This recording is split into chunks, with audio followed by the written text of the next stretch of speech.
So we've all been there.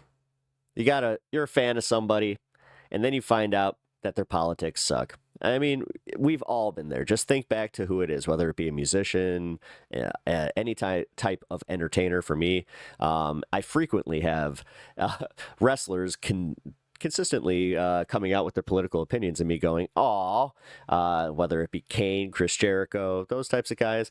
Well, Tim Pool has run into this situation recently where apparently one of his favorite bands has a trans member who is also a political activist, and they were recently at a Bernie rally, and Tim Pool has something to say about it. So let's take a look at just how outraged Tim Pool is.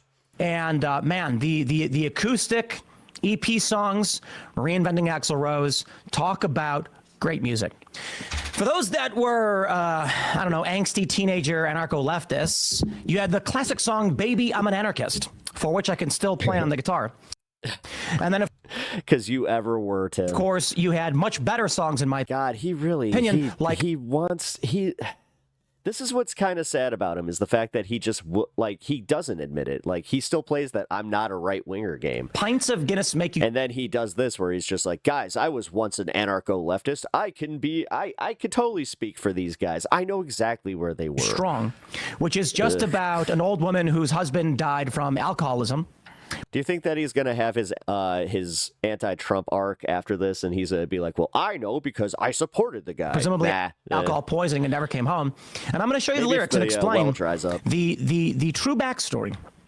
Probably not, but at least from my perspective. So I can say this. Wait, probably not? So you get okay. I'm a little confused. We are watching the clip from the Majority Report because I could not find the original source. I'm just trying to... It's almost like he doesn't want this out there. Is Tim Pool, I guess, trying to make the case that he was a real hardcore fan. Another thing you have to remember about Tim Pool is he's trying to get these segments to a certain time limit so that he can get enough ads to play during them. So is that what's going on? That's there is like a sweet spot YouTubers know about where they get the maximum amount of ad space on. Like YouTube even recommends Yeah, I mean, as a YouTuber, I can say that I do know a little bit about that here. Let's continue with Tim's outrage.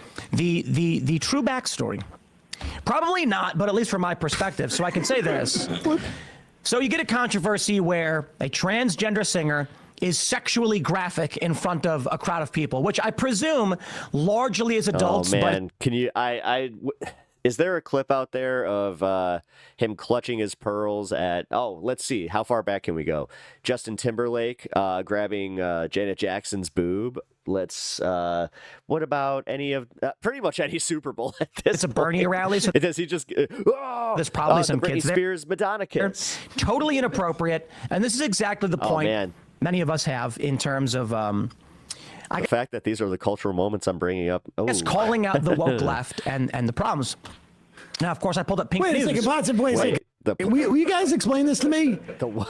How is having a sexually explicit lyrics at a rally? How is this? What is it? How does this have to do with the woke left? It's because it's a trans person who's saying them as, and it's lyrics. Like the way that he framed that, he's making it like, oh, you know what? This trans singer was being sexually explicit in front of children. Opposed to cis? Kid Rock. Right. Yeah. I'm not even sure if this actually happened because he kind of prefaced this whole thing with this might just be a fantasy of mine. So what part of this is true and what part of this is just like his headcanon? I think, I'm still waiting to understand. So I never made it. Let's see how they frame these things. I do like how he slips in those little, just like, I could just be making this up, which I'll admit, I mean, I'll do the one where it's like, I could be wrong about this. Which how the right is breaking it down. I mean it. And then let me talk to you about. I just want to just be like, guys, I'm not an expert on growing up, urban Chicago, anti-flag, punk rock, GHB, the virus. Okay, so you grew up in a Chicago suburb and you went to the same punk shows I did. Et cetera, et cetera, et cetera. And let's read this. Trans star Laura Jane Grace sings at Bernie Sanders rally in fear.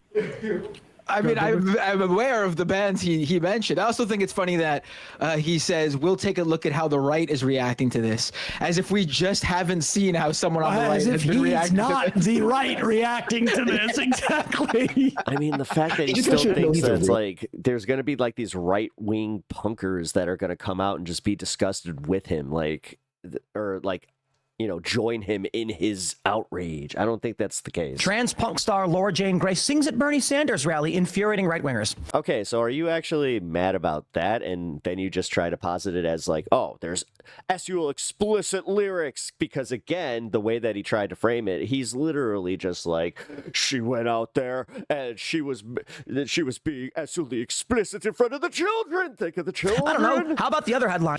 Oh my God, he really is turning into Flanders' wife. From the Daily Mail. Trans punk rocker slam. Wait, was that it?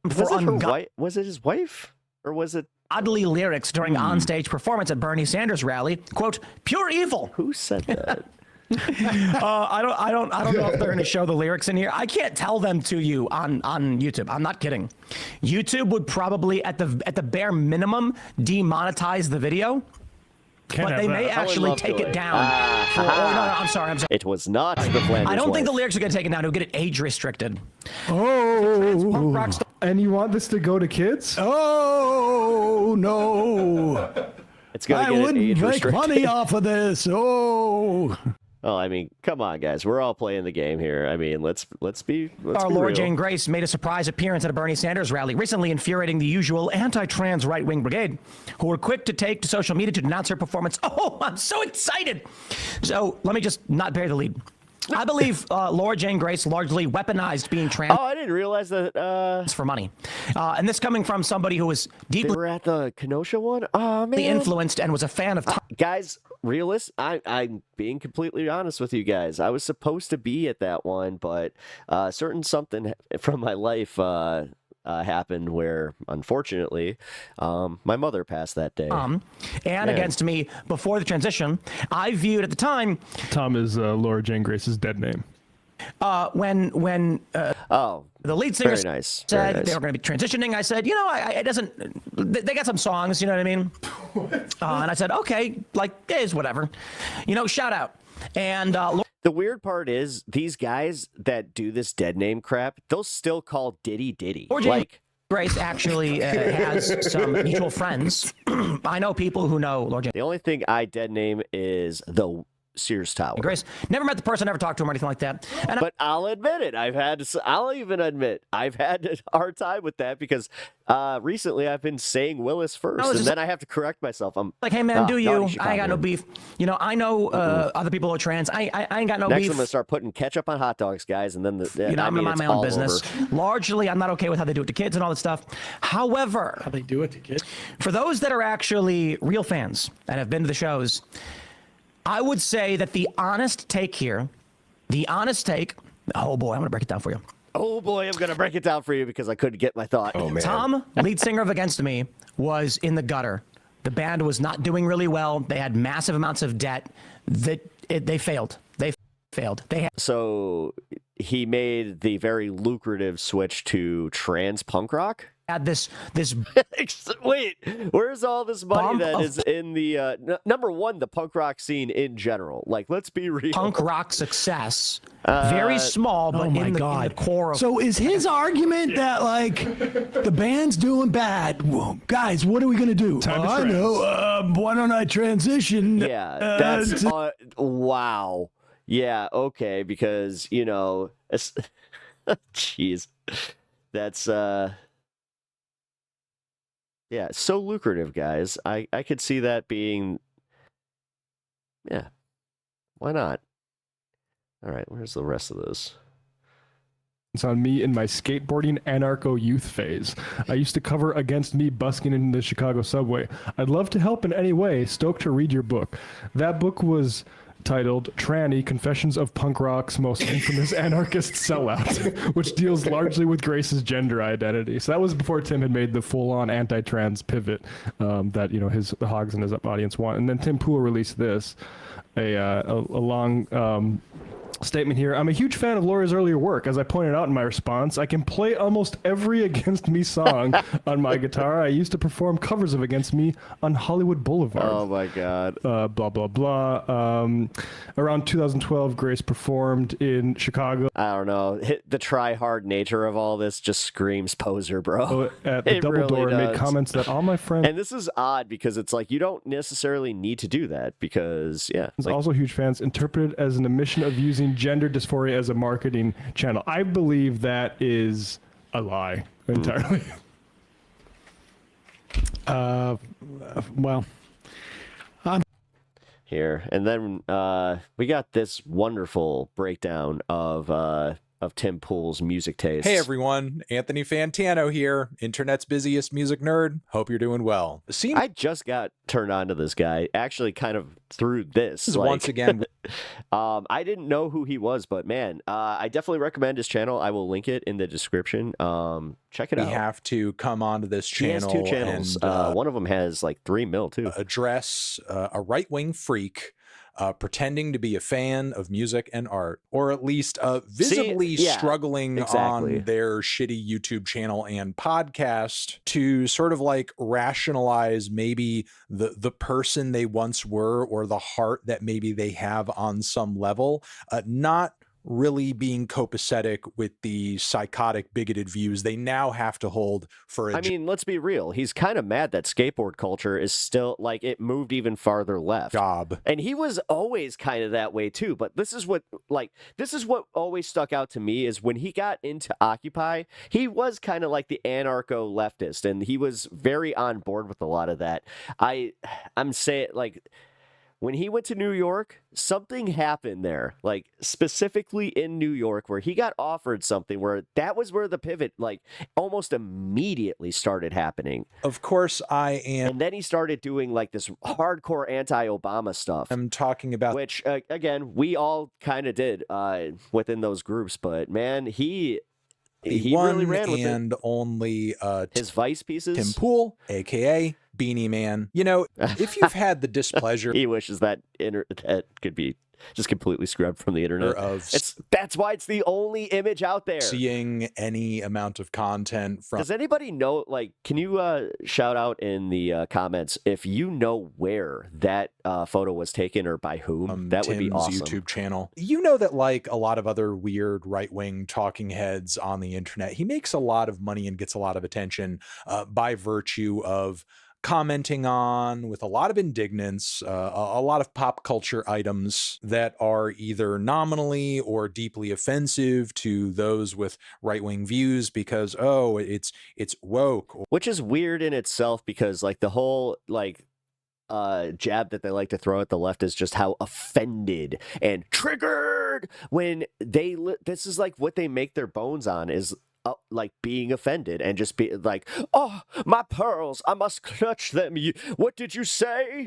Did you say something anti-religious? Did you say something that might offend my delicate sensibilities? It's blasphemous or whatever. Enter in singer-songwriter Laura Jane Grace of Against Me fame, modern punk rock legend, many would claim, who recently did a little performance at a Bernie Sanders. When they black out tattoos like that, is that because they're planning to get them removed and that's the easiest way for all the scarring to heal in like a straight line? Or rally I don't of like this silly ass acoustic sing-along song about essentially as a trans person feeling fucked by God, which you know, if you have 2 brain cells to rub together, even if you haven't personally experienced what Laura Jane Grace is, you know, obviously describing in this song, you sort of like get the concept pretty easily that I am a trans woman. Personally, I feel kind of under fire socially with all of this hate being lobbed toward. Yeah. It can be an aesthetic choice, but it is used for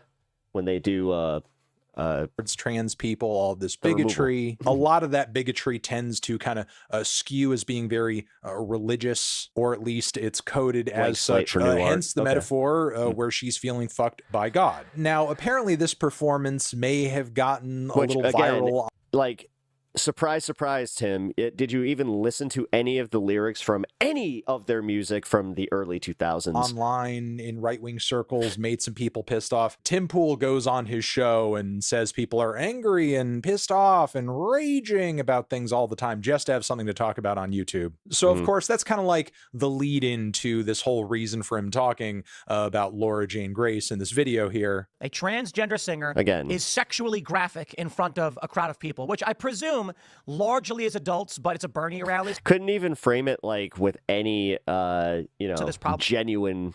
Some kids there, totally inappropriate. He's If this were literally any saying other it Tim like, oh, it's being sexually graphic, like I was Whole saying. segment in Like, admit- no, you even admitted that it was just singing sexual graphic lyrics. Anyways, Sorry, idiot. I hate doing this self-censor thing, but YouTube. There really wouldn't be much reason for me to talk about it, except for the fact that I find it hilarious that Tim spends a great deal of this video trying to validate. Okay, just another aside here. I love when I'm watching a YouTuber or any streamer and I notice all the dust on their mic. I'm just like, can you clean your mic, please? His criticisms and basically provide some weight to his point of view here because he used to be a massive Against Me fan. I am an OG fan. OG, of course, for OG. those that don't know, means original gangster. He even tries to impress Oh. the Oh my God. If there was anything that screamed poser harder. viewers of the video that Tim really knows what he's talking about and knows where he's coming from here because he used to know how to play all the songs on guitar. You had the classic song, Baby, I'm an Anarchist, for which I can still play on the guitar. And then, of course, you had much better songs, in my opinion, like Pints of Guinness Make You Strong. In fact, it's kind of funny because as he progressively talks about Laura Jane Grace and this song and like how big of a fan he once was, it seems like the number of Against Me songs he knows how to play on guitar like increases. First it was a bunch of songs, then it was like the Axl Rose songs, and then like, you know, he's listing other tracks too. He just knows the whole damn Against Me catalog. And they have a song called Tonight We're Gonna Give It 35%. And that is, I can't remember which album it's off of, but I used to play it all the time. I'm pretty sure I can still play, so it's only 4 chords anyway. And it's about signing a record deal. What? We're gonna get signed to a major record deal and get $1 million? Let's go! And that's when I was like, hypocrites. He even goes on to play a lick from an Against Me intro. The classic. Oh, they sold out. Prove it. Here we go. Okay. Anybody who knows what that song is, you know exactly what song I was playing.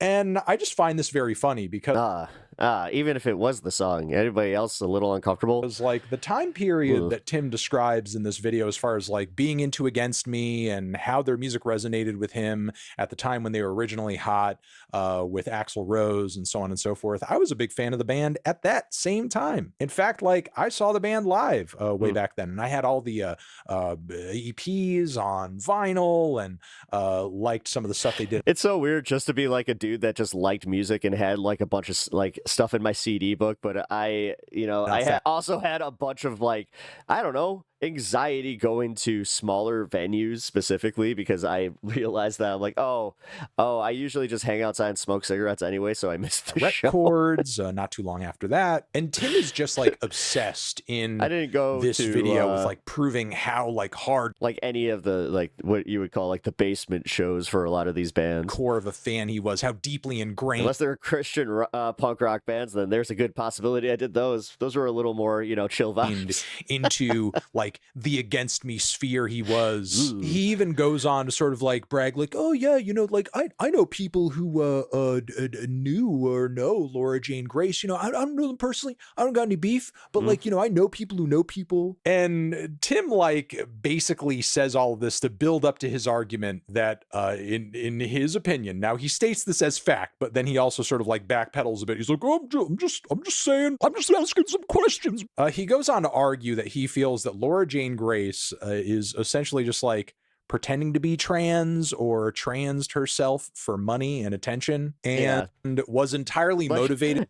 Notice how everybody is like we have the same consensus here where we're just like, that is a wild take. By the fact that like Against Me was in a ton of debt and just needed money. I would say that the honest also ignoring the fact that like transitioning is expensive in itself. Here, lead singer of Against Me was in the gutter. The band was not doing really well. They had massive amounts of debt. They failed. And then I got an idea, trans. And then all of a sudden they saw a big bump. Now, if you're an actual Against Me fan, you know how bullshit that argument is. Because when You're not an actual fan. Can you even name two more of their members? dig into the band's back catalog, like tracks as early as Disco Before the Breakdown, do very much convey like a closeted queer experience point of view of some sort. This very much does give off. I'm not trying to be like weird about it, but this kind of gives off a little bit of like name 5 songs vibes. So like that alone would instantly delegitimize any argument that Laura Jane Grace coming out of the closet was like entirely fabricated and so on and so forth. Right, but that's what's weird. hilarious about this is that Tim is apparently such a fan, he's actually aware of this song, references it in his rant, and sort of like poo-poos the idea of that by saying this song must just be about either being gay or being about dating someone who's really fat and ugly. The Disco Before the Breakdown, where you're like, hey, it sounds like this dude's gay. No, I mean like literally, because like either he's dating because you know this. someone who's ugly or Again, he's such an expert. or he's singing about being gay, because it has the lyrics, I know they're going to laugh at us when they see us out together holding hands like this. The weirdest part is he's such a coward, because if he was in a punk rock show and they wanted to discuss this, he would totally backpedal and just be like, no. You know what? I bring that up for my show. Like I swear, guys, like if he had half of the balls that like people like his audience thought, then he would do this. He would go out there, go to these shows and just be like, nah, man, you know what? I stand behind this. And then he would take the flack for it. But come on. They wouldn't understand it if we Like, told them we all the know, reasons. Tim. Pause. You can't make this up. Like, I've already watched enough of your interviews, like the one with Sam Cedar, where you tend to do a lot of like backtracking when actually faced with, you know, any alternative information that kind of the guy is such a doesn't vibe with your conceived conception. mouth piece of Wow. shit. Excuse me. And look, I'll be honest, it's been a long time since I have like really truly loved a new album from Against Me. I haven't really dug much the band has done since like searching for Which a is form of fine. clarity. God. And Can we also like just acknowledge how annoying it is when people refuse to just say that it's like, okay, that album sucked, or that had some really bad, like the Taylor Swift fans that just refuse to acknowledge that the newest album was not that great. a lot of my reasoning comes down to the band mostly like As far as like a listen, adopting it was more a hard listen. mainstream rock sound over the years. The idea that Against Me and Laura Jane Grace are like completely beyond listenability and fandom and respectability at this point because like they're just the biggest sellouts in rock and punk history is like complete bullshit. Like even the band's most mainstream sounding albums in their catalog don't even come close to sounding like radio rock or even like traditional commercial pop punk for that matter. In fact, I don't even think Laura or Against Me could even make that sort of album if they really Commercial wanted pop to. punk. So the degree You like Blink-182? Poser! to which they can really even sell out on that front, God forbid you went to the Vans tour, guys. I feel like is not even a reality. You may disagree with that personal assessment that I have. Certainly the opposite is arguable. However, I feel like the last person on the planet who should be making that argument is Tim fucking Poole. Because if Tim is going by the metric that Laura Jane Grace was at one True. time, like a really great underground hardcore singer-songwriter with anarchist leanings, and now she's like no longer fully that, and as a result she's a loser and a cretin and she shouldn't be taken seriously. Okay, if that is true of Laura Jane Grace, that applies 8, 10, 20 times for Tim fucking Poole, who apparently over here again is sitting here like a stan. I play all the songs on the guitar. Oh. Busking in the Chicago subway. So like how deep into the ideological tank were you for every old school Against Me song? Probably more than even Laura Jane Grace was, and she wrote the fucking tracks. Like in the grander scheme of things, the ideological shift that we're seeing in Laura Jane Grace as a singer and a songwriter over the course of Against Me 2002 to Against Me 2016 is like super gradual and even minimal in comparison to Tim Poole going from Against Me stan who knows all the songs on the guitar to Russian oligarch paid right-wing. Thank you. And the fact that he cannot like he can't equate that in his head where he's just like, wait a minute, I'm a sellout? What? Talking head freak who releases some of the worst. That's where all this comes from, is the fact that he knows, like, his inner little punk rock, his little punk rocker is in there just like, Tim, you betrayed me. Music known to man under the title of his podcast. Tell me what to do instead of dreaming. Let me die for you if I... And at the very least, I can respect the fact that Laura Jane Grace in her own art and work is actually like... Oh, man. Somebody had said that it sounds like AI. It does. Try to explain and contend also, with these run that one changes through a that filter she's check. had ideologically over the course of her lifetime in her music, actually presenting them to her fans to try to give them some sort of understanding. Meanwhile, Tim Pool over here is a million times more the sellout than Laura Jane Grace could ever be. And he gets to sit there on his shady billionaire funded podcast YouTube channel and pretends like he's not the textbook definition of a political internet grifter. Ukraine is the enemy of this country.